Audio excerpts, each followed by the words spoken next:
Just give it another 30 seconds here.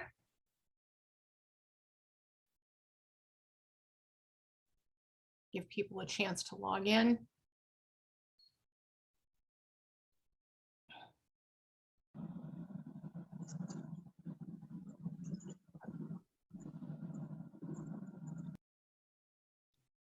All right, I think we're going to get started so that we can honor everybody's time. Good evening, everyone. We want to welcome you to what we're calling Restore the Delta's first Dine and Learn series. COVID still has us apart. And then, of course, Delta is a regional area and travel can be difficult at certain times of the day. So we're really excited to have the ability to bring people together. Hope you grabbed your evening meal or a good beverage, and you're ready to listen and learn along with us today about mechanical carbon sequestration programs for the Delta. First off, I'd like to take care of a few housekeeping items. We will have a question and answer period for the audience after the presentations and panel discussion are complete. However, throughout the event, you can record your questions in the chat, and then we could read those questions during the question and answer period. There will also be a chance for direct dialogue. I'm grateful to our panelists joining this evening. You will see their biographies, they're posted here on the event. Joining us from Lawrence Livermore Laboratories, I'd like to introduce two of their experts in mechanical carbon sequestration, George Paredes and Brianna Schmidt, who will start with an in-depth presentation on what mechanical carbon sequestration is and what communities need to know to understand these projects.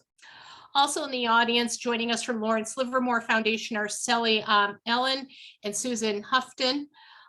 In addition, presenting this evening is Delta farmer, water expert, and business leader, Tom Zuckerman. He's going to talk about local landowner initiatives in regard to mechanical carbon sequestration. And to examine the project from a community perspective, joining us is Matt Holmes, who is the Environmental Justice Director with Little Manila Rising. When we announced this event, a number of supporters had questions about Restore the Delta's view on these proposed projects. And first off, I want to convey that presently, we do not have a position because we're still in the learning phase of understanding.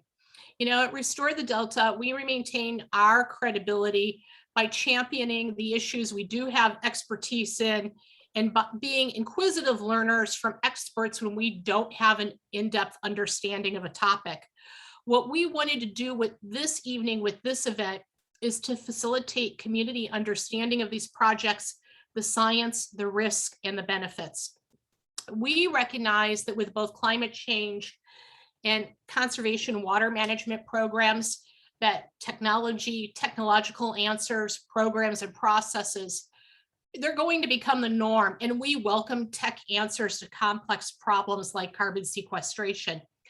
We also know from on-the-ground experience that there can be real gaps between science and project implementation.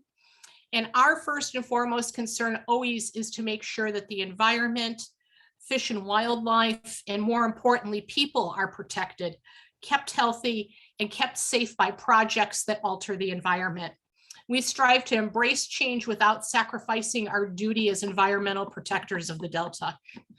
There are a number of fine local nature-based carbon sequestration initiatives in the Delta around rice planting, championed both by the Zuckerman family and Dito Cortopassi. These methods have provide numerous environmental benefits. The Delta Conservancy champions tule planting as part of carbon sequestration.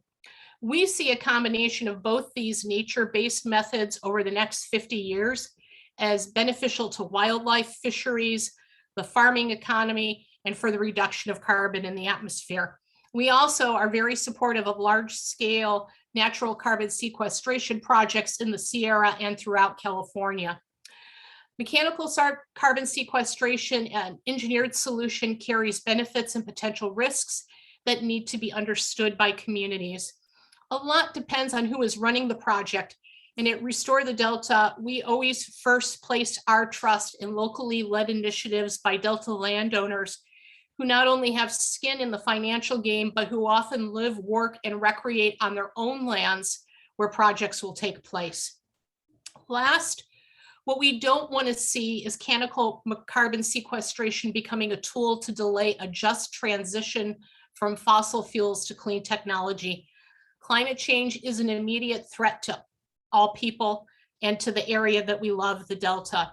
You know, I personally love my kids, my grandkids, and the youth we work with more than anything, and we want them to live in a healthy world. Locally, this also means reducing emissions that lead to dangerous levels of air pollution and ridiculously high asthma rates. However, done right, mechanical carbon sequestration can be part of the solution to get us to a just transition. American society almost always changes itself in steps, not all at once, despite how we may wish for immediate change. So with that opening, I would like to introduce George and Brianna from Lawrence Livermore Labs to take their presentation away. Thank you. Thank you, Barbara, and thank you for having us here tonight. It's really a pleasure to be with you. My name is George Paridas. If you're wondering why I sound weird, I'm from Athens, Greece. I moved to the US in 2006. And I'm a mechanical engineer. Brianna is a geologist and, in fact, someone who has firsthand experience putting CO2 underground. So we're delighted to have her with us. We both overlapped in the NGO world for about a decade, and we joined the lab recently. So without further ado, let me share my screen here, and we'll get started with the presentation, and we'll make sure that we leave ample time for questions. Can everybody see that? Yes. Excellent. All right. So we're going to start with the basics and then end up on a more local note. So why are we even talking about this? Well, Barbara just mentioned it. It's climate change. This is a graph that shows a potential trajectory that the state of California could take in meeting its very ambitious and challenging climate goals. And the bottom line is that this is a very hard task. You know, we've done fairly well to date, but some factors, sometimes luck, have helped us, and we have a long way to go. And we need to not only continue existing efforts, but we really need to intensify them. And the conclusion that is coming from multiple in-depth analyses is that we don't just need to continue the efforts to electrify cars, make buildings and vehicles more efficient, increase solar and wind energy. We also need to do a whole bunch of other stuff. And that includes capturing or removing emissions from existing sources. And let's see, why is this frozen up? There we go. And it also means removing CO2 from the atmosphere itself. So we anticipate that under the current trajectory, we will have a shortfall by 2045, and that we will need to find ways to remove CO2 from the atmosphere in order to make up for that shortfall. So in addition to all the measures that you see in front of you, some of which you know well, Stanford and the Energy Futures Initiative estimated that we will need to capture and store underground about 60 million tons of CO2 per year. And Livermore, there we go, estimated that we will need to be removing about 125 million tons per year by mid-century from the atmosphere. About a fifth of that can come from natural solutions. We think that's about how far we can stretch them. The remaining 100 million tons a year will need to be removed through engineered carbon removal, which is the topic of today. And why do we think we need so much? Well, various things may not be easy to decarbonize, such as agriculture, ranching, wildfires actually emitting as much or even more than we are as an industrial state every year. They're a major problem. There are some industries that just don't have many other decarbonization options. You can't electrify things that require good old-fashioned heat, such as cement manufacturing. And then finally, things like heavy trucking, aviation, they don't lend themselves to solutions like electrification as readily. So net effect is there will be things around, even by mid-century, that we'll need to compensate for. So what is carbon capture? Where do you grab the CO2 from? Well, you have a number of options. Generally, the more concentrated the CO2 is, the easier and the cheaper it is to grab the carbon. So things like biofuel production facilities, power plants, refineries, whether they are petroleum refineries or biorefineries, steel, cement, and chemical plants, they all have CO2 streams that can be captured. You can also remove CO2 from the air, from the ambient air. Now, the catch is that the concentration is lower and it's more expensive, but you can do it today. You typically use chemicals such as physical or chemical solvents that grab the CO2 and then release it when you heat them up. There are certain materials, solid materials, that do that as well. The cost for that really varies. For an easier application, it could be as low as, say, $25 per ton of CO2. To grab it from the air today would cost you more than $200 per ton. So that's the expensive end of the scale.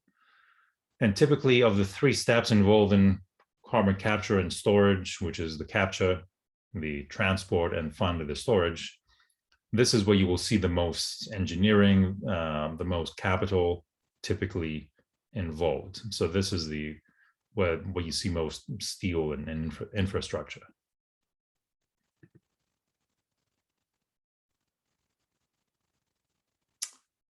How do you transport CO2? A number of ways of doing it. The chief one is a pipeline, I'm sorry. We have more than 4,500 miles of CO2 pipeline in the US. You can see where they are. They take CO2 from the Four Corners area and transport it to the Permian Basin of Western Texas and New Mexico. There's also pipelines in the Wyoming region and the Gulf Coast, Mississippi, Louisiana, Texas. And this is a very mature technology. If you want to transport CO2 by vessel or by rail or by truck, you use tanks. These are not dissimilar to what you use for LNG, liquefied natural gas. And this is stuff that's also done routinely to move CO2 around for use in things like fizzy drinks and other applications. So Brianna, over to you. Thanks, George.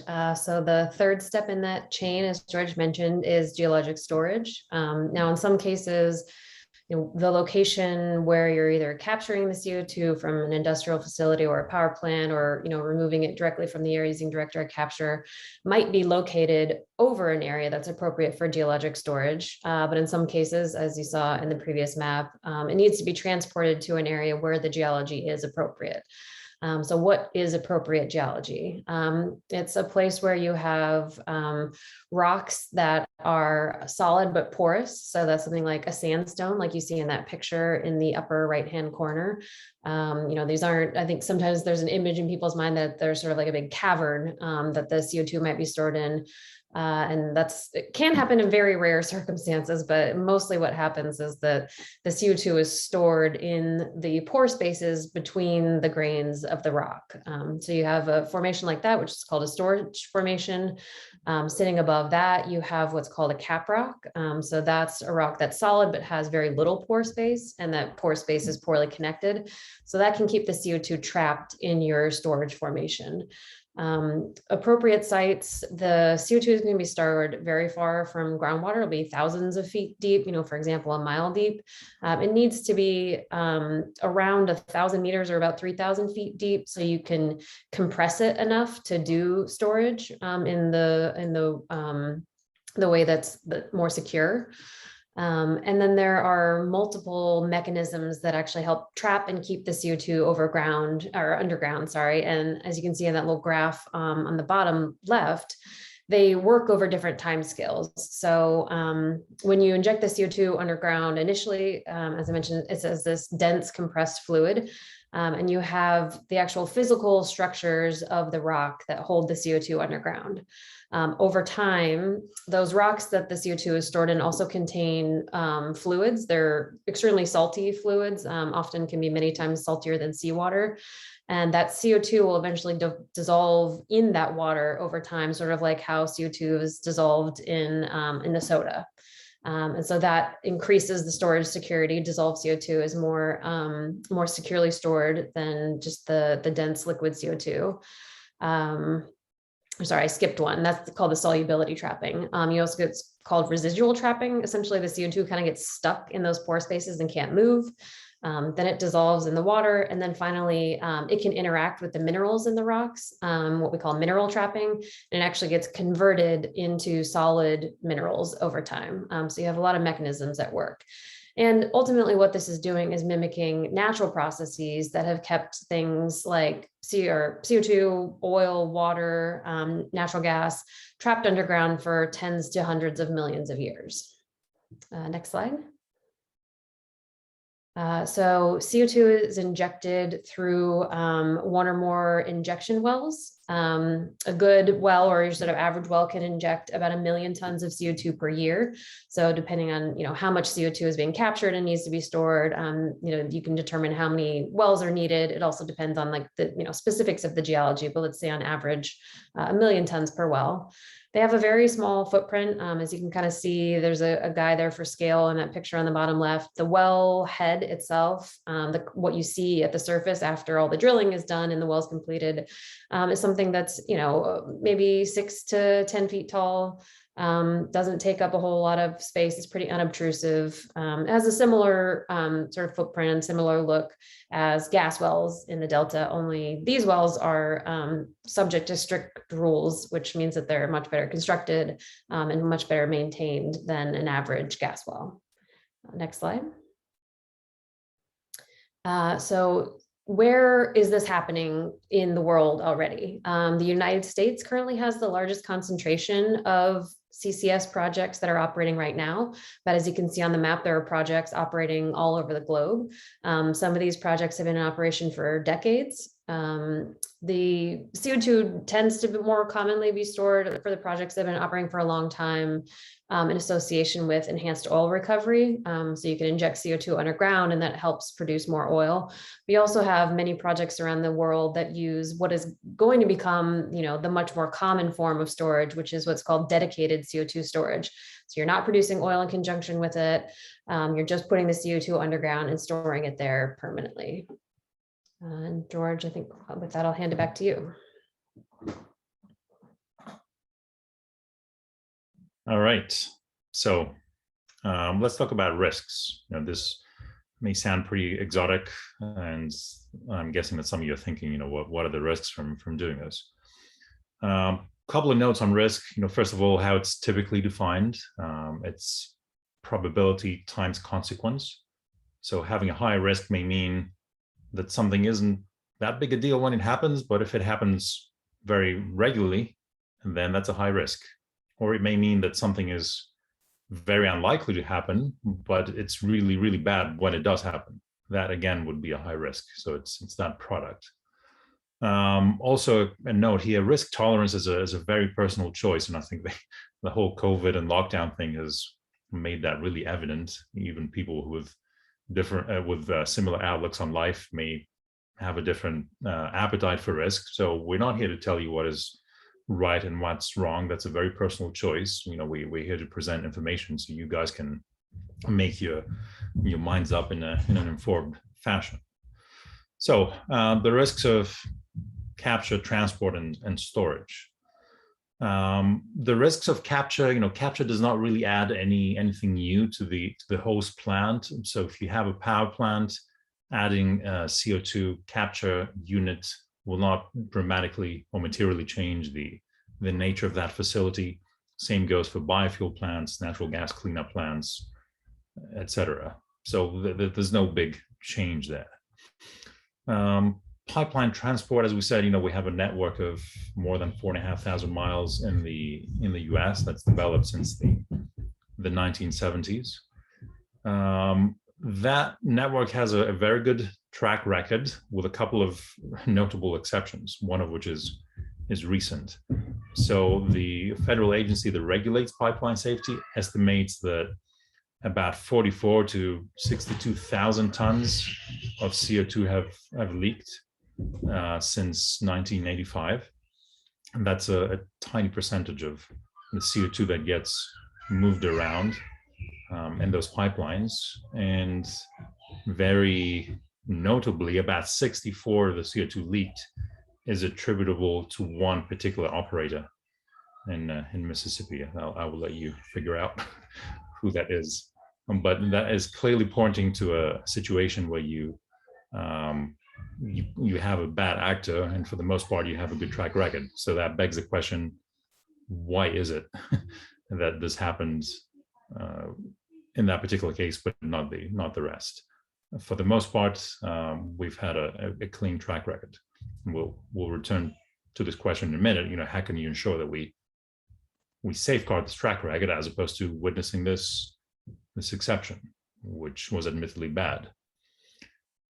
Geologic storage, a proper risk assessment for geologic storage would include likely tens of entries. So there are tens of risks that you can identify, and we can't possibly do that in the scope of this presentation. This is a rigorous exercise that you go through every time you put a project together.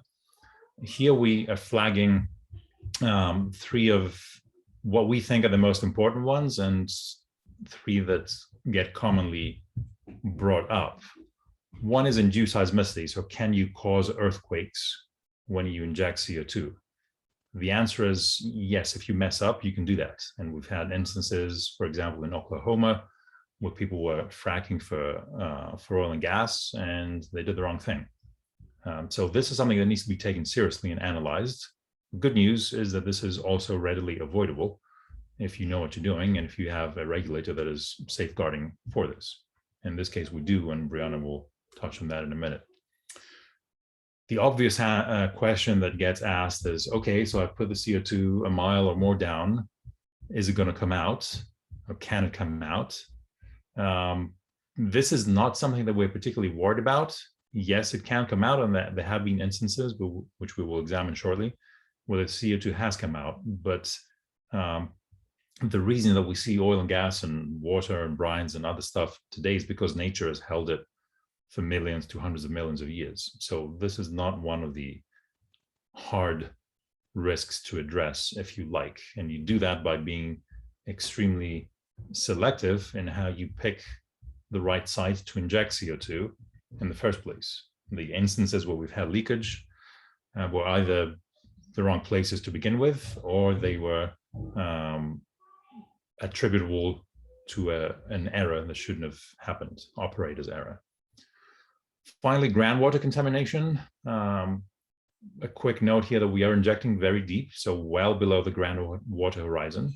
So atmospheric leakage and groundwater contamination are pretty similar. I think if you get one, you're likely to get the other. And because of the nature of the beast, you have multiple layers, and the picture that Brianna showed before. So the geologic sites are selected, so they have this feature of layer cake geology. So you have a permeable layer where you can inject CO2, and that has the space, and then you have multiple impermeable layers above them, such as shales, that limit the movement and trap the CO2. So having looked at this for a long time, we think that addressing CO2 leakage is not a tall order. It's something that's readily doable. Okay, so red flags and incidents. The people have been doing this for decades. As Brianna's map showed, there are projects all around the world.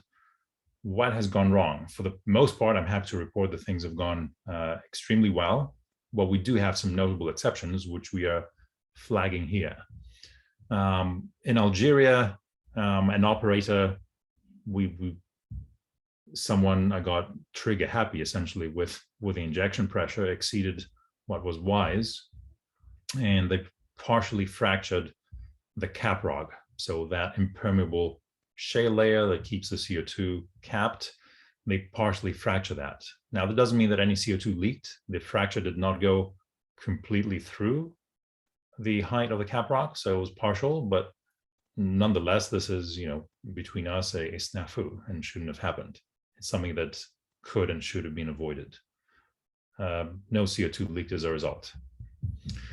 Same project in Algeria, CO2 did escape through one well. The reason was that the government of Algeria, because of its relation to local nomads, did not allow the operator to go and investigate that well and replug it and re-cement it. So they were essentially forced to live with the well as it was, and it wasn't capped properly, or it may not have been capped at all, and some CO2 came up. Now, in a different geopolitical context, that would never have happened. You would have gone and investigated that well well in advance, and no regulator would have given you a permit to inject CO2 if you hadn't done your due diligence on every well in the area. There's a notable project where CO2 leaked. Brianna had the honor of working on that one. This is the Salt Creek CO2 injection project in Wyoming, and CO2 did leak to the surface. We have investigated why that happened, and again, the reason is fairly simple. The existing oil and gas regulations at the time did not require the operator to investigate surrounding wells in the area where the CO2 was being injected, or to do anything to mitigate the risk of leakage from them. So, cutting a corner, the operator injected CO2 prematurely, I would say. And as a result, some CO2 came up, and there were reports of dead rabbits, ducks, CO2 bubbling in nearby creeks. I think a school was evacuated. The field is very old, so it has lots of these wells which have not been plugged according to modern practices. Back then, they used to fill these holes with many old junk, including tree stumps and not what you would call preventative measures today. And there was no requirement to figure out the risk from these wells. So CO2 was injected. The field was also very shallow, so way shallower than you would encounter in a well-designed injection project. And CO2 did leak. So this is, I think, a prime example of why we need stricter regulations. I'm happy to report that in our previous life in the NGO world, Brianna and I were pretty successful in getting both the US EPA and state agencies to adopt stricter standards. So the regulations that govern CO2 injection today would never have been satisfied. No one would have given you an injection permit under such a circumstance. And then finally, a CO2 pipeline rapture. This happened recently in Mississippi, near the village of Satartia. Record-breaking rainfall, heavy clay soils, and evidently bad engineering. They caused soil movement, which ruptured a pipeline that was going near a little gully or depression feature. You may have read recent articles on this. It's clear, even though the article doesn't focus on it very much, that the main culprit for people getting sick and being unable to breathe was hydrogen sulfide. This is a highly dangerous gas, which shouldn't have been allowed to be in the pipeline, but it was, and the telltale signs of that was a smell. Nonetheless, the pipeline ruptured and people were suffering the ill effects. They were experiencing burning. CO2 has different properties. It looks like the regulator was out of the operator was out of compliance. So they broke the rules and no one was watching, enforcing the rules. So bad situation. And this is a lesson, I think, that CO2 pipelines should enjoy much closer oversight. And this happens to be the same operator that I mentioned before. They're clearly less concerned with doing their job well and complying with regulations. For the most part, the track record is clean, but things do happen. And I don't know if I think we skipped over a picture previously, but that bubbling water and gas that you see here is something called Crystal Geyser. It's in Utah. This is an exploration well that's kind of went bad and people abandoned it, but they never plugged it. This is now a tourist attraction. So CO2 comes bursting up on a pretty regular basis and people go and see it. So I suspect there will be questions on how hazardous CO2 is, and we can address that in a second. But the takeaway here is that the Mississippi gas leak was a much worse case because of hydrogen sulfide in the pipe, and that came from a natural source, not a captured source. All right, Brianna, over to you.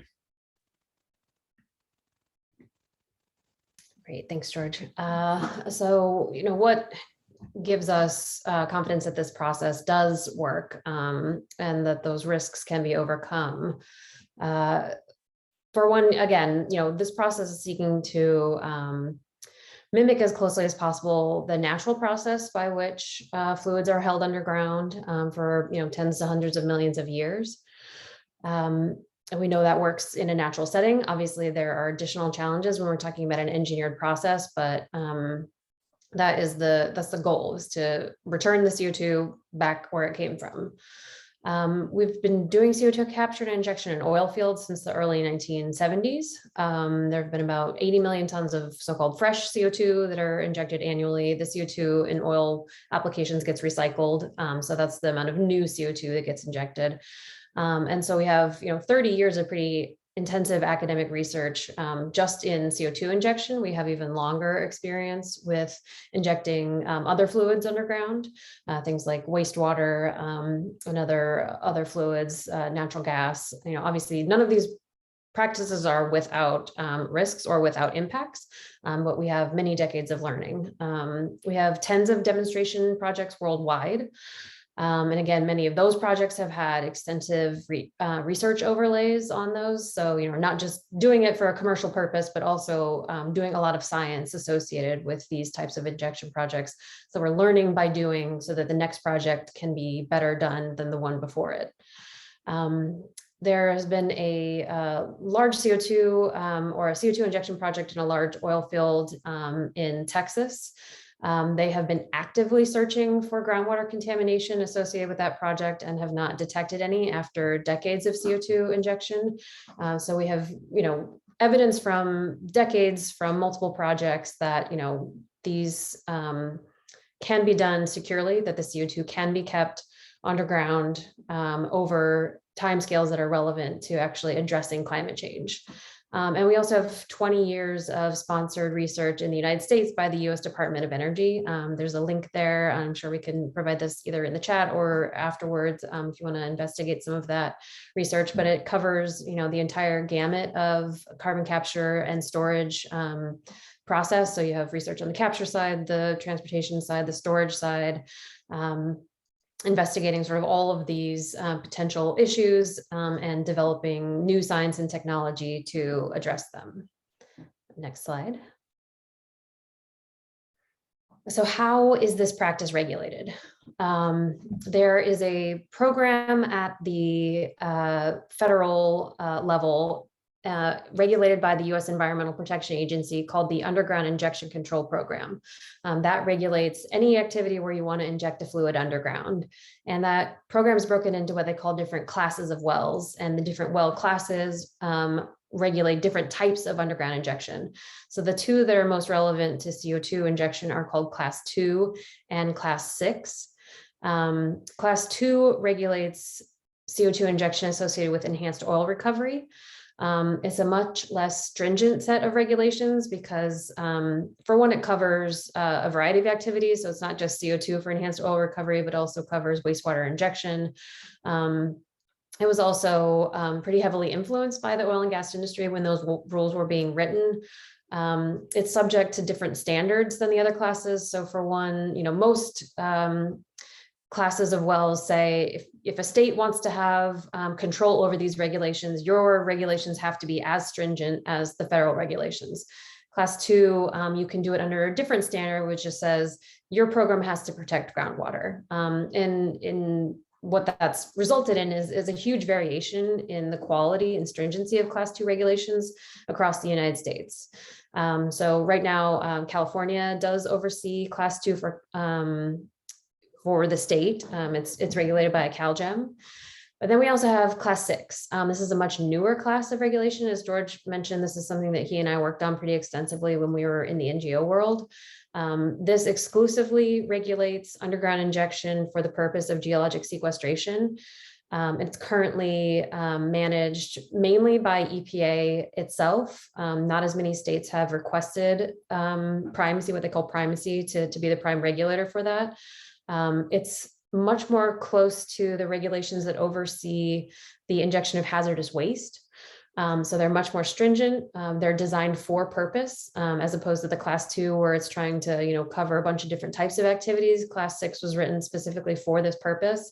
It's informed by decades of underground injection of other types of fluids, including injection of CO2 for enhanced oil recovery. So it's much more extensive. It requires a lot more upfront data, a lot more interaction with regulators, and a lot more proof that what you're doing is meeting their standards.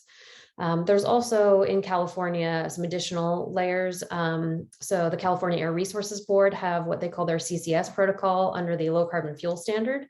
It's voluntary, but if a project wants to apply for low carbon fuel standard credits, you have to comply with this protocol. It has a lot of similarities with the Class 6 program, but is even more stringent and layers even more requirements on top, because this is mainly concerned with ensuring that CO2 stays out of the atmosphere, whereas the underground injection control program is mainly concerned that groundwater isn't impacted by underground injection.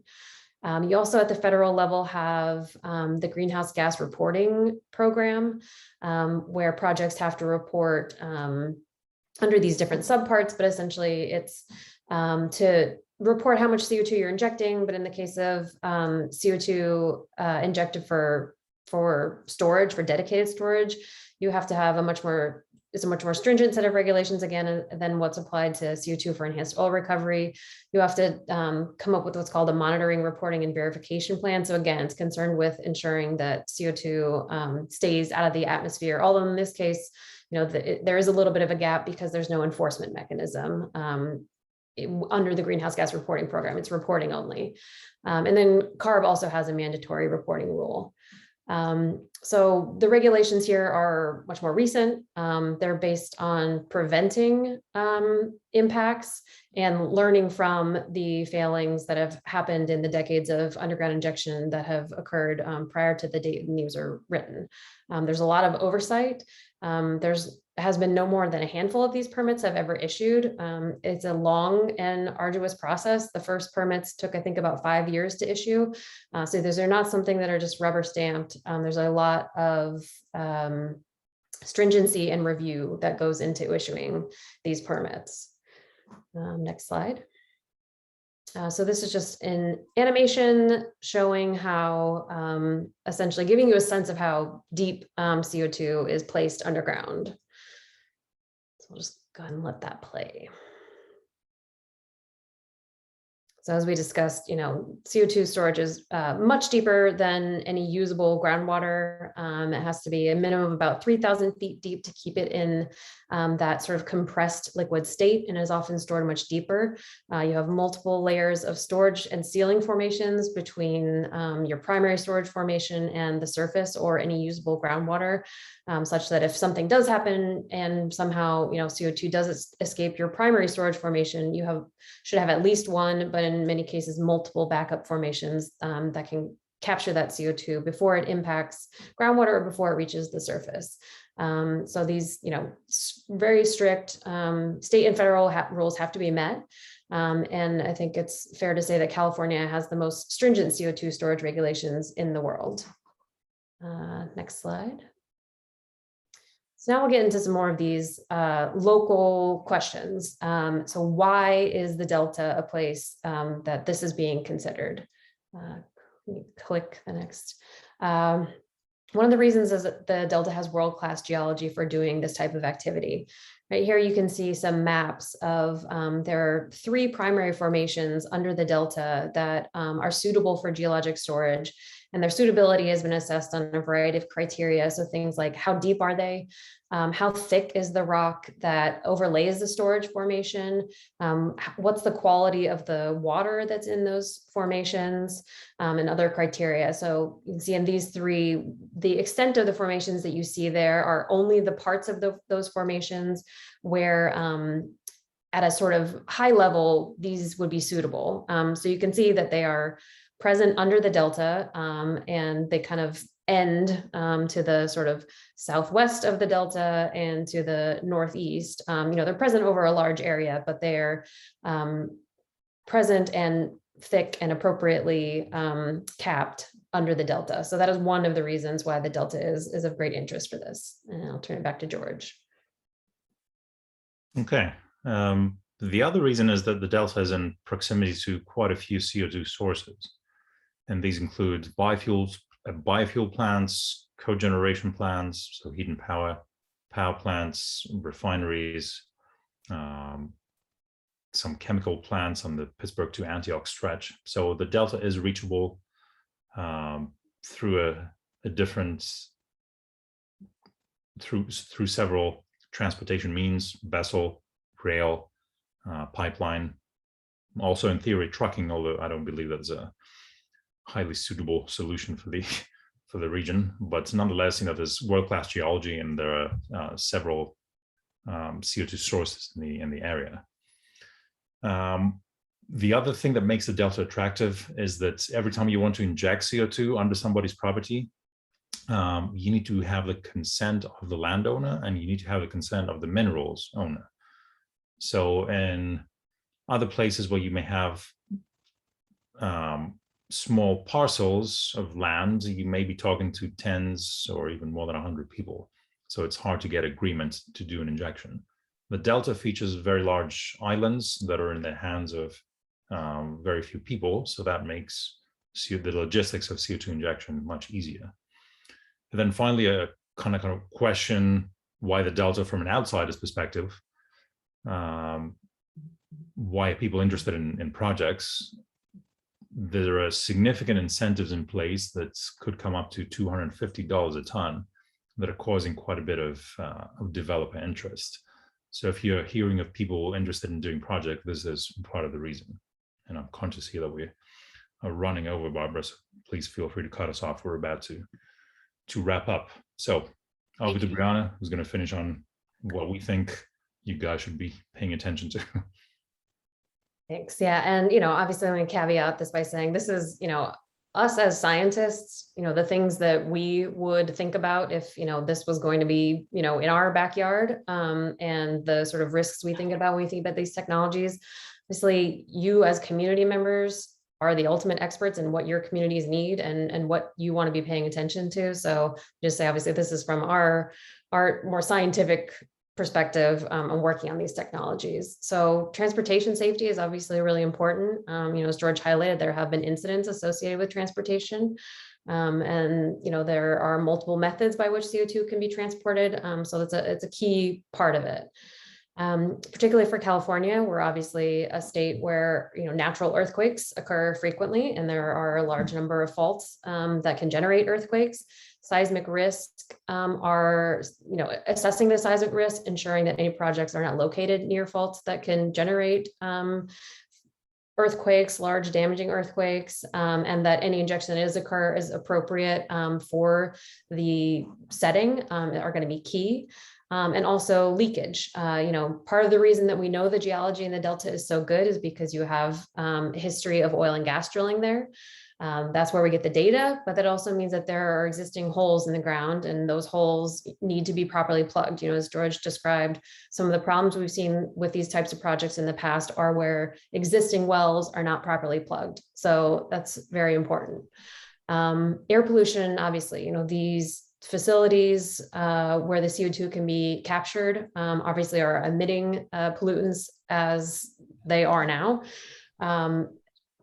adding capture equipment can help abate some of that pollution, but there are still more research to be done in understanding what the conventional air pollutant benefits or impacts can be from carbon capture and sequestration. We have some initial sort of preliminary research showing that it can be helpful, but it's also something that should be demanded. It shouldn't be a question of, well, is it better or is it worse? It should be required for it to be better.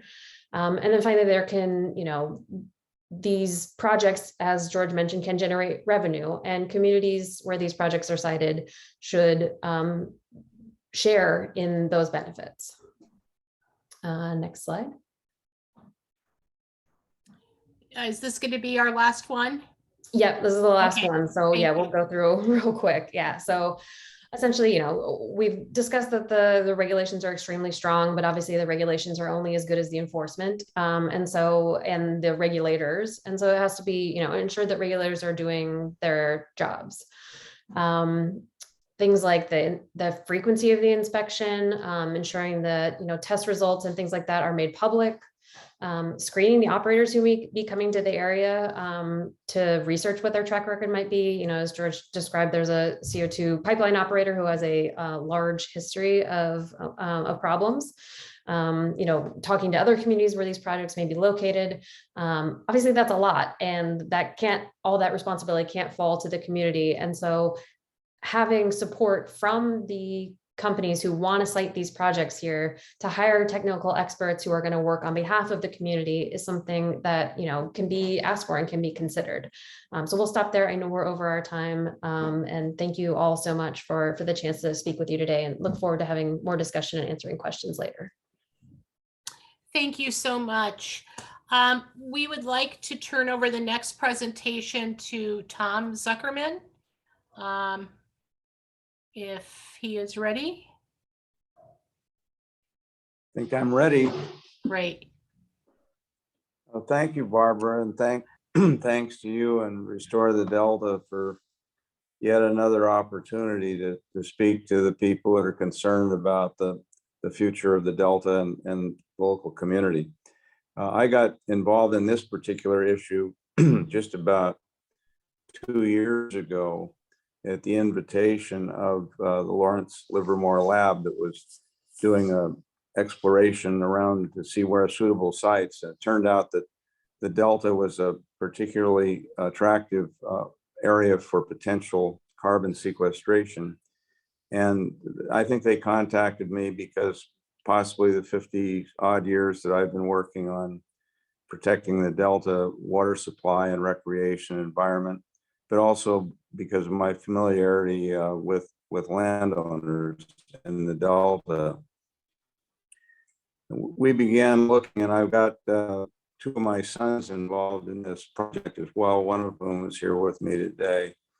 And we began looking to see where areas might be the most suitable and for this type of project, and looking at the risks and the costs and the rewards and so forth that are associated with it. Tom, I think we need to, if you're there, ask you to shut your video off to improve the audio. I'm sorry to interrupt. Or did we lose Tom? Okay, I think we lost Tom Zuckerman. So Matt Holmes, if you are ready, or is he back? Yeah, they're Wait. back. Okay, okay. I think I might be back. So I'm sorry about that. I live kind of out in the country, and we don't have the best internet connections here.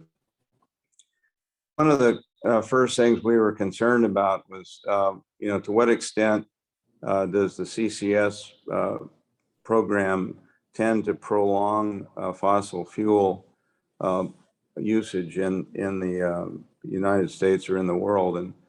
And the thing that we began to understand is there's a finite amount of storage space available in the Delta, so that this wouldn't go on for terribly long periods. And in the process of scaling down the petroleum industry in this area, there was kind of a match between the amount of CO2 and other greenhouse gases that are being emitted and the available storage space. So that was of some comfort to us. There's an awful lot of CO2 that's being generated out of the oil operations and the industrial gas operations in the East Bay and to some extent in the vicinity of Stockton. And we recognize that, that there's a nice coincidence here of the opportunity to do the storage close by to the areas that are actually producing the pollution. The other thing that was important to us is that the Delta has been under a lot of pressure from water use around the state and a number of other issues, global warming certainly being one of them, and the threat of increases in sea level. This program has the opportunity of an economic opportunity for the Delta to be able to support and afford the work that's going to need to be done to improve levees, improve recreation opportunities, improve environmental work and so forth, with a lot of not only landowner support, but because the channels in the Delta, the land underneath the channels is owned by the state and managed by the State Lands Commission, money would be set aside from the program commensurate with the ownership, the state ownership, to be used potentially for state to help finance and Delta-wide benefits program, which would be very, very attractive. The other opportunity which is useful here is not the geology, but the geography. That the fact that most of these Delta islands that would be attractive storage sites are accessible by water, and shallow draft barges could be used to transport the CO2 from the source to the site, and with modern engines and so forth that are low polluting engines, it would be very different from the problems of trucking, rail, or even the energy that's consumed in constructing pipeline projects. So we found that to be another useful feature. The one thing that we are a little bit concerned about is that some of the large oil companies and industrial gas companies are looking hungrily at the Delta as storage sites, and it's our impression from what we've heard and learned that they may be trying to take advantage, if you will, of the site economically without providing the benefits to the area that would be necessary. So we have suggested to the state regulators that they embark upon an economic study to try to determine, in the midst of all the costs that would be associated with the capture and the transportation and the storage, what the fair value of the storage opportunity would be. And that will, of course, also accrue to the benefit of the state, because the state would be getting their share of that storage revenue and as well. So that sort of covers some of the things that we've been looking at. We've been working on specific projects to see if it's possible to put together the source with the transportation, with the site. And we think it is feasible to do that. And we hope that we can get started on something like this and start stopping the large scale emission of the greenhouse gases from the Northern California area as soon as possible. And I'll be happy to, we'll hang around if there are questions. I'm more than happy to try to answer them. Thank you. Thank you so much, Tom. And the question session will answer, and I think you gave a good explanation of your involvement from a local perspective. Matt Holmes, are you ready? Yeah, sure. And I can be really quick. I mean, we've heard from scientists and we've heard from landowners, and you guys know what you're doing. I'll just start off with the caveat that I'm a grumpy history teacher, right, who found his way into the environmental sector because it seemed to be the only way where I could advocate for vulnerable communities and for equity strategies, because we're in California and we only fund environmental things. We don't fund racial or social justice. So I'm really learning about these issues, just as I've learned about air pollution, soil pollution, water pollution, within a framework of white supremacy and white violence, which is really my expertise. And so I'm here with Little Manila Rising. We were originally a historic preservation organization that focused on sort of saving the cultural heritage of our Southside community that was intentionally destroyed by freeway building, racist housing policy, and then has been poisoned for several decades, disproportionately resulting in what's sometimes a 13-year advanced mortality rate, depending on how you calculate it. So, we know all about some of the comments we see in the chat about doubting well-meaning policy and regulatory action and inspection regimes. We know that they don't always show up in the South Side. And so that kind of, that sort of colors our view of this whole process, and feeling like a guinea pig. I read in there, hearing concerns about, small groups of people, whether they own influential industries or large chunks of lands, having an outsized voice in this process that really impacts us all. So I hear you, I feel you, and I promise you, I'm not here to rubber stamp anything. I also want to highlight that, we're taking a beating in this climate crisis. Those routine, multi-generational, decades-long, disproportionate planned burdens that were put on our community set us up to suffer more when wildfires blow through town. And they set us up to die more, as we very much did during the COVID-19 crisis. And, I hope some people took away that inequality isn't just unfair, it's bad for everybody. But that's a different webinar. And so I read in the comments, about balancing risks from this process with the very real risks that we're facing every day. And so I want to tell you why I'm here, is because I'm not a Puritan. I very much believe in finding strategies that will save real people who are alive right now from as much suffering as possible. And so when I think I read Henry put in there, what are the risks of this technology versus the risks of doing nothing? I'll tell you, the risks of doing nothing are dying earlier than everybody else, and people turning it into something that's normal. And so, and I'll also highlight, climate resilience inequality, and that San Joaquin County stands to bear 75% of the economic impacts of global climate instability and sea level rise of all the counties that touch the Delta. And that we stand to lose tens of thousands of housing units in a single flood event between now and 2050 with a levee failure in a region that already everybody's living outside because we've turned housing into a commodity instead of a basic human right.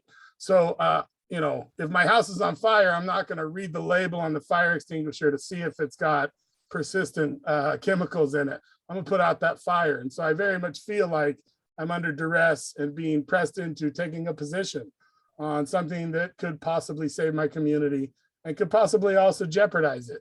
And we have the privilege at Little Manila Rising to maybe have a voice in this, even though we aren't from industry and we aren't a landowner, because we work closely with the state of California and their Air Resources Board, who has a 2022 economy-wide scoping plan that goes back to the whole carbon neutrality goal that is really the only reason we're all here talking about this, right? Nobody would take a risk on this strategy if the state of California and the federal government wasn't willing to underwrite the whole thing and absorb all the risk, or at least most of the risk, right? So there's out-of-town companies and even local landowners are looking at this because of significant and really heretofore unheard of incentives that make this all possible. And so we actually have a voice in informing a plan that will say whether or not this is part of.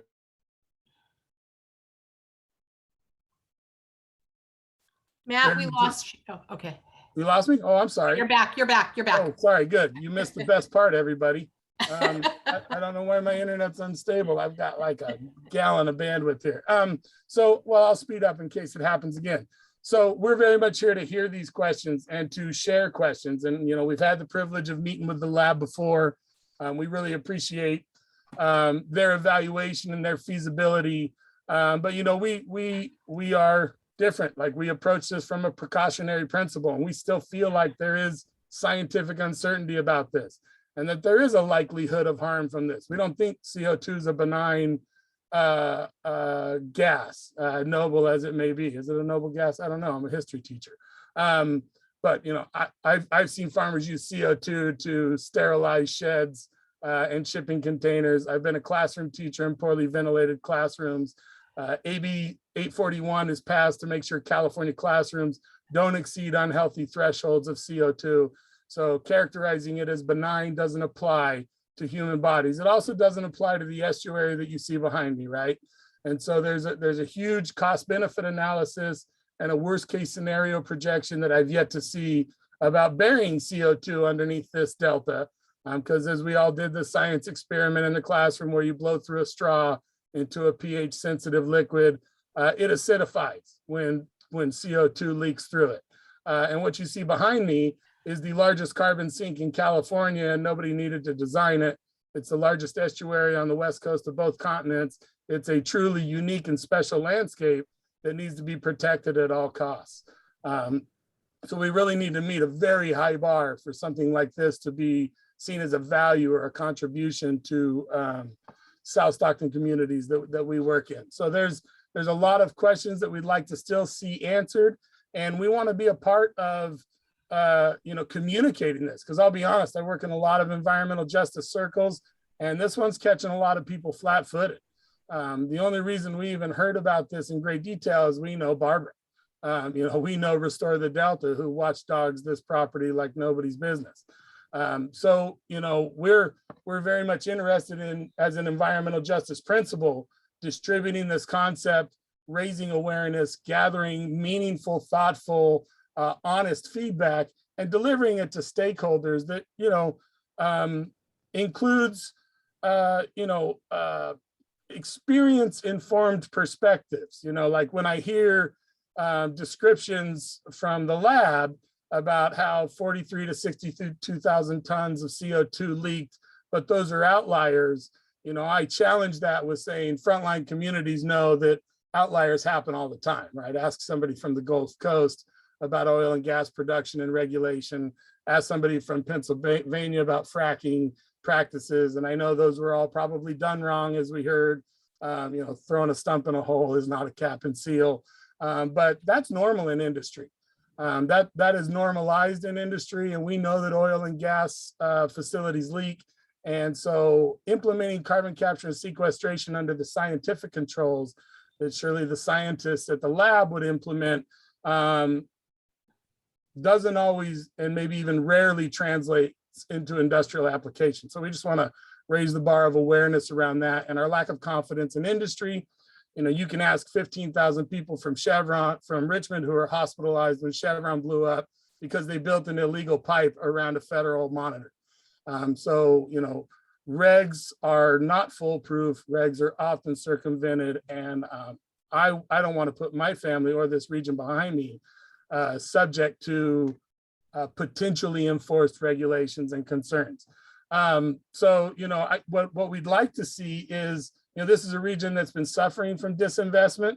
So if this is the first investment that we're going to see, we absolutely want this to be hyper local. We want this to be implemented by people who are here to clean up the mess, because there really needs to be a holy cow, we have a problem, and the people that made money off of this are here to solve it solution, and that there's a substantial, maybe even public utility scale mitigation fund waiting for that moment when pipes leak. I'm a homeowner, that's what happens. And then also that this region needs a whole host of investment for restoration and climate resilience if this project is going to mean anything at all. And so, you know, we're not Puritans. We don't know enough about it to come out and blast it. We have lots of questions that remain unanswered by the lab, by CARB, and by any of the industry advocates speaking on behalf of it. We also think that, you know, this is a clever solution to what's really a cultural problem, which is global climate instability and people taking more that they need and spending it on silly things that when people's basic needs aren't even met. So, you know, we would back up from all of those and say that if carbon capture and sequestration is shown to be doable with all the principles of the precautionary principle observed, that it should very much be the very last strategy on the board, because there's a portfolio of proven nature-based solutions that can help us sequester and absorb carbon. And then, of course, above all, the solution to global climate instability is to stop setting things on fire and throwing our garbage in the sky and not paying for it. So we really want to set a high threshold for this, but we also understand that if we're being practical, you know, flattening the curve or shaving the peaks on carbon emissions is an urgent and valued need for our community. And we want to be a conduit to help more people connect with this idea. And if it needs to die, I'll help you kill it. But nobody's convinced me that it needs to die, and nobody's convinced me that it's ready for prime time just yet. So I appreciate the comments in there. I'll drop my email in here if anybody wants to school me up. Because like I said, I'm not a scientist. I'm just a disgruntled history teacher. With that, I'll try to clam up and hopefully leave some time for conversation. So I made an error at the beginning, and Matt, I want to thank you. Your talk was absolutely, you know, comprehensive with the hard questions, and we appreciate the presentations from Lawrence Livermore, the science community, Tom as a landowner, you as a community-based leader. Susan and Sally from the Lawrence Livermore Foundation, I misunderstood. I guess you have some polling information to share, but my question is, because I just want to be able to make sure we have time for panel discussion and for audience questions. Is this something you can do in 2 or 3 minutes? I'm sorry. Absolutely, I can do it in 2 minutes, and Okay. we can give you more details going forward. I do need the ability to share my screen as co-host, and if you can make me a co-host, I'm happy to do that very quickly. Mariah, can you? Working on that right now. Thank you. So just as we're starting here, to let everyone know, I'm Susan Houghton from the Livermore Lab Foundation. Sally Allen, Executive Director, is here as well. We work very closely with the lab on a myriad of items. My background is actually the former Director of Public Affairs at the laboratory. So I am local and I hear you. And Matt, I want to appreciate exactly what you said about learning more, because that's our perspective. We want to learn more. And I want to take you back about a year, and thank you for letting me share my screen here, to when we did a poll involving FM3 research, and we asked stakeholders, quantitative and qualitative, in the Delta, about 600 plus about 30 stakeholders, their opinions on this. Because if you go back a year ago, October 2020, none of us knew much about carbon storage, let alone climate change, before the election, before a lot of things were going on. The lab had issued a report at this time, but a lot of people didn't understand what carbon neutral meant and why it might be important to go forward and what the goals were. So here's some of the things that we asked people, and we asked their views of the future. And I'm not going to go line by line, but I'm happy, Barbara, to send this to you afterwards that you can share with your team. What is of concern in the area? What do Delta interviewees want for the future? Why? And one of the things that came up when they heard about carbon capture storage are exactly the things, Matt, you were saying. Why here? Why does it have to be here when this is an area that might have been proportionally disadvantaged in the past and certainly could be in the future? So we wanted to better understand what the concerns of the Delta were. Economic, pollution, drought, healthcare, all the things you see on the right. We contrasted this with Kern County, because the other area, as Brianna mentioned, where geology is down in Kern County, and that ability to store in some of the very same areas where oil exists now. We asked them about climate change. How well do people understand that? We asked them, knowing that climate change is happening, do you think there's a way and a path forward that we could do by humans or by other activities? We asked them about technology. Have you ever heard about carbon capture storage? Look how many people were only familiar with it. Only 27% even knew what we were talking about. And you know, the words have changed: sequestration, storage. It's hard to kind of get your arms around it.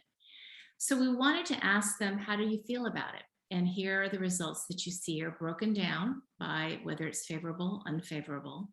And no surprise there, when people were told it'll be closer to your home, what happened? No one wants it close to their home. Let's go place it someplace else. A very typical response for that going forward. So some of the comments that people had in terms of, you know, would they feel better about it? Here you can see the results between Kern County and the Delta. You know, if their new wells are drilled to build there, if we're going to be inject, would they feel comfortable with it? Where is their comfort point stay to go forward as part of that? And then the conclusions. Projects close to home are less appealing. Requirements are important, but as we heard today, a lot of that is misunderstood. And who are the trusted messengers? And I think, Matt, this goes to some of the concerns we certainly saw in chat and that Barbara have said, is that you want the trusted sources. You want people like you guys here today being comfortable with this, because it can't be developers coming in and talking to you about what might happen. So the results of this from a lab perspective, and just quickly, the lab doesn't do policy. The lab doesn't advocate, nor does our foundation. Our job is to understand how people understand science and how we can make it better. So we would love to partner with you, Matt, anyone else on here, Barbara, to help better educate, understand, advocate, listen from a standpoint of what we need to do better. What do we need to do to help you feel that you understand and can make the decisions? You're making the decisions. We just want to provide the information that might be there. And we're going to be doing that going forward by over the next year, being able to provide additional information. So Sally can put some information in chat to contact us, and we would be happy to share additional details. And we would welcome hearing from you on how we can do a better job. So please contact us. So that's really important information to know, that you are still learning about community response to this and the investigatory process on that. And we thank you for that. Before we turn to the questions, real quick, your sampling for the surveys, random from interviews, just cross section by phone, pull tab. If you can give us some info. Quantitative and qualitative. Okay. Quantitative, 600 random calls, email and phone calls done by an outside firm, FM3. We had nothing to do with this. Okay. Anonymous, cross-represented in those areas that you saw that George and Brianna highlighted, the areas that would be affected by this. Very important to do that. That we're not sampling San Francisco for something in the Delta. We're sampling the people in the Delta who would be affected by this. Okay, great. And before we start, again, I will reiterate, because people want to keep making this comment in the comments, we are not endorsing this. We are trying to have, which is kind of rare in this day and age, a real conversation with multiple views of a really complex subject, because we are the first to admit that we're not experts, and we need to get information to the Delta community. So with that, we can open up for questions if our panelists all want to kind of unmute their mics. Mariah, did you have a particular question picked out to start? Let's start with the first question that I saw in the chat is, sorry, give me just a second. Every time somebody comments, it goes all the way down. I know. Well, let's start with exactly what world-class geology. If that was already answered, I'll go ahead and that's one question. And then the other is the Delta being considered for storage due to the Delta Tunnel conveyance project? Excuse me, I think I'm gonna head off. I'm like super tired. Rest easy, Sydney. Take care. Thanks. Oh. All right, I can take that question. So what does world-class geology means? Well, it has to do with the rocks that are under the delta, and the only way to make CO2 safe is to make sure that these rocks are what they should be. In this case, you have multiple formations that can accommodate and have the space, the porosity and the permeability to accommodate CO2. And these are then capped by the impermeable layers, the shales, and not just one of them, but several of them, to make sure that the CO2 stays down when you put it down. So this is what world-class geology means. That the fact that this is one of the largest estuary in the Western United States also means that the runoff from the Sierra Nevada over geologic time has deposited many thousands of feet of sediment that have these features. And so that's what world-class geology means. The question on the conveyance project, Delta Tunnel, so this is completely unrelated. One is not incumbent on the other or dependent on the other. And I think what we're talking about here is completely different depths. So I haven't followed the single tunnel or multiple tunnel project anywhere near as closely as you guys have. This is your bread and butter in some ways, unfortunately. But we are talking about a surface to near surface operation. In the case of the tunnel, we're talking about 5,000-6,000 feet deep in the case of injecting CO2. Let me just add to that, because Restore the Delta served till very recently on the stakeholder engagement committee for the Delta conveyance project. Again, not because it was an endorsement, but because we were worried about community representation in terms of impacts. We were the ones that kept raising the issue because we kept hearing about this project and it was on nobody's radar for tunnel planning. And it seemed to me that all this planning around the Delta is happening and the left hand wasn't talking to the right hand. Hopefully people would talk to each other again, not because we're in favor of any of it, but because you don't want bad things to happen because of a lack of communication. So I saw a question that if pipelines are used for transport, I think this is from Karen Jock, would these be new pipelines and what kind of disruption would that cause to the Delta in terms of disruption of local communities, disruption of the environment and wildlife? And there's a second part here. If oil companies were to use the Delta for CCS, it could help them justify continuing to drill. We've already said that, and even people who are trying to work on projects here locally, that they're not in favor of that. It's more of a transitional type of activity. So I want to stick to the first part. What could happen with those pipelines? What kind of disruptions are potentially possible? Brianna, do you want to take that or should I? Well, I mean, I certainly can't claim to be an expert on pipelines, so I don't want to give you information. I don't want to speak to something that I can't speak to knowledgeably. I mean, I think obviously there can be, disruptions associated with the construction process.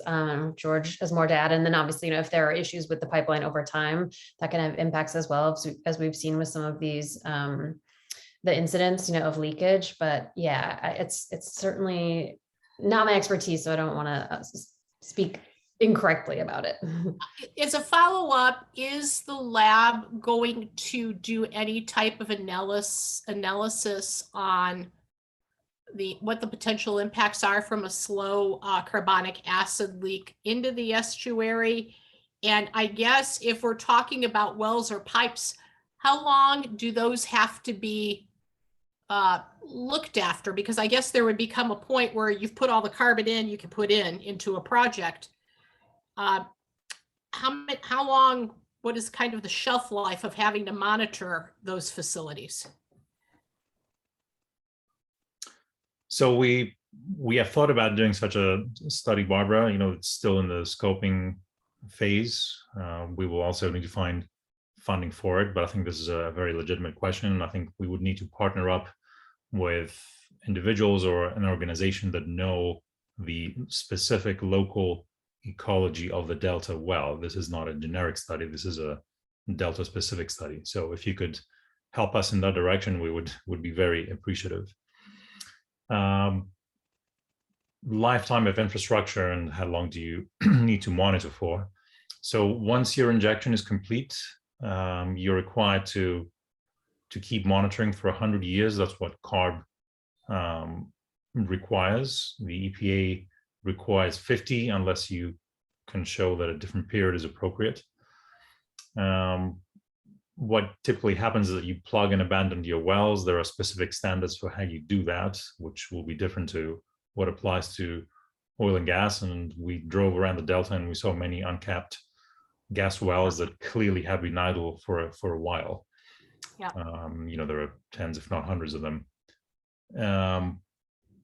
The pipeline, if it's not transporting, it's no longer in play. So what I would focus my attention on is after the project is complete, is how well the injection and monitoring wells are taken care of. Okay. All right. So Um, I just want to do a quick time check. We're at 7:23. And just letting everyone know, if you have questions that are unanswered in the chat, we will be sending out everyone's contact information so that you can ping the people that might have the answers. And on that note, since we do have 7 minutes left, Gurneel has had their hand up. So I will go ahead and pass that. You can go ahead and ask your question, Gurneel. Yeah, I wanted to bring up a question that was brought in the chat. Is there a possibility that we could test this product somewhere else, like in the desert valley where there's no productive farmland until this technology is perfected and proven? Isn't there a way if maybe we could pipe from like Kern County CO2 that's captured at these facilities and transport it for storage in the desert? So the places in California where the geology is right to do this are essentially, the same kind of places where oil and gas has been produced, because it's the same type of rocks. So, like George said, the processes today that are operating that kind of make these same sort of formations are the types of places we might look for it. So essentially, like the Central Valley is where the geology is right. Around LA is where the geology is right. Some places further up north is where the geology is right. So you can move the CO2 around. I mean, part of the challenge with that is that it does, there are additional emissions, of course, associated with transportation and things like that. So yeah, CO2 can be transported to other places to be stored, but there are only certain places in California and, in the country or the world where it can be done. One thing that's unique about California in general is it's pretty much the only place west of the Rockies where there's suitable CO2 storage. And so that's another reason why California just in general gets a lot of attention. If I can ask a follow-up, have you explored, I know this probably may be unfavorable, but for offshore facilities? There has been some work, looking at potentially storing offshore.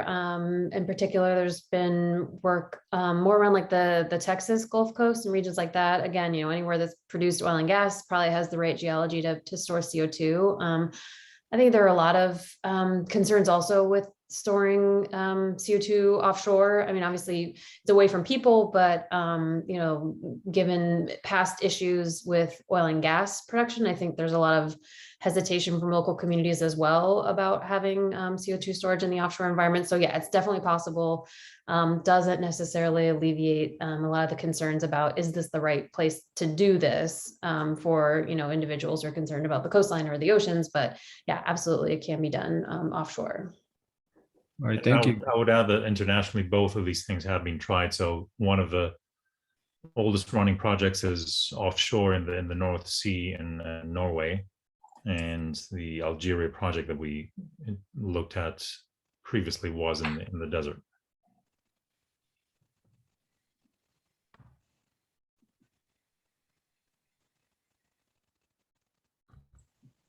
Mariah, Awesome. do we have live questions or? We do have a few others. I think we can take probably one more. What might be the effects of sea level rise on the wellheads, and what exactly happens if wellheads are damaged or removed? So I can try that.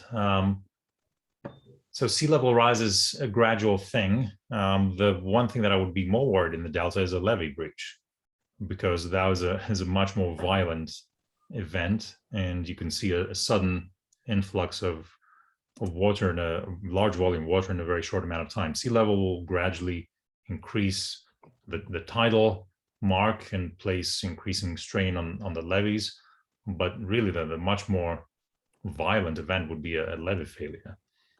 So, I would look at how existing gas wells in the delta, which there are many, have fared during previous events. That's not something that we have looked at this point.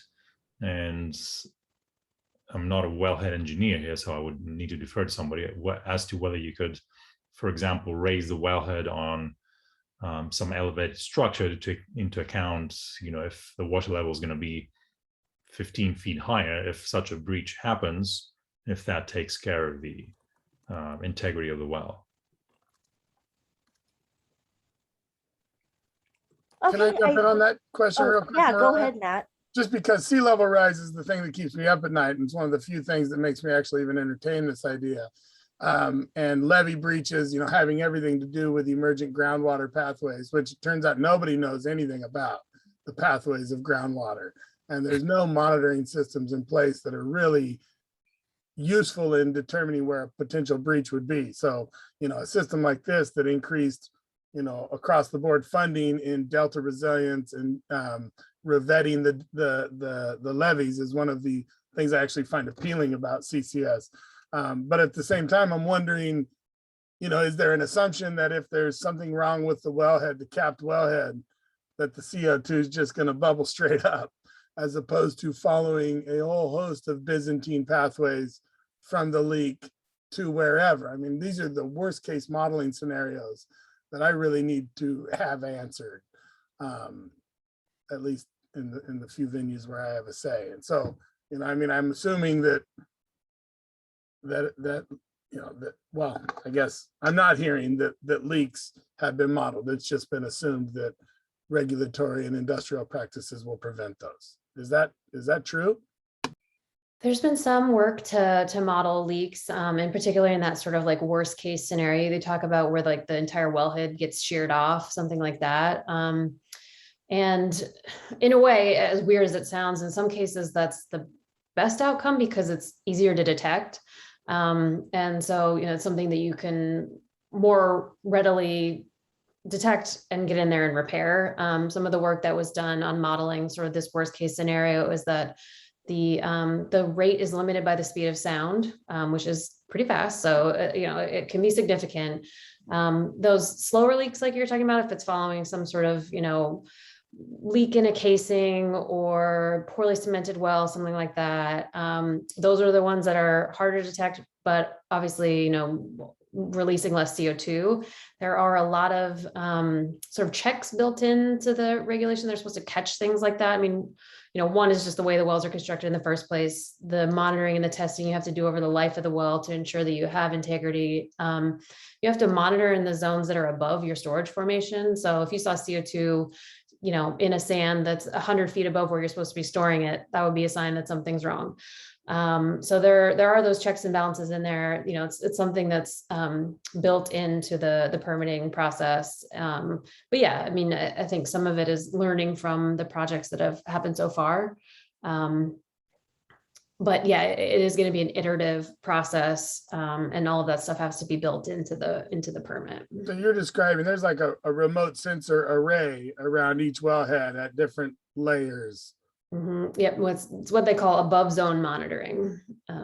Yeah, so part of the modeling you have to do is say, okay, here's where we think the CO2 is going to go on the subsurface, and then you say, okay, I'm going to put a monitoring well here at this step, here at this step, here at this step, whatever it might be, and those are looking for CO2 leakage. Obviously, you can't, possibly put a well everywhere or a monitoring well everywhere, and you don't want to punch a bunch of holes in there, but that's the idea. You also have near surface monitoring. So if it's getting, if it manages to somehow get all the way to the surface, monitoring to try to detect that as well. So there's some layers of monitoring built in, and also, risk management plans that have to be developed to contemplate these things. So yeah, if you're in an area that's subject to subsidence or prone to flooding, those are things that you should be taking into account upfront.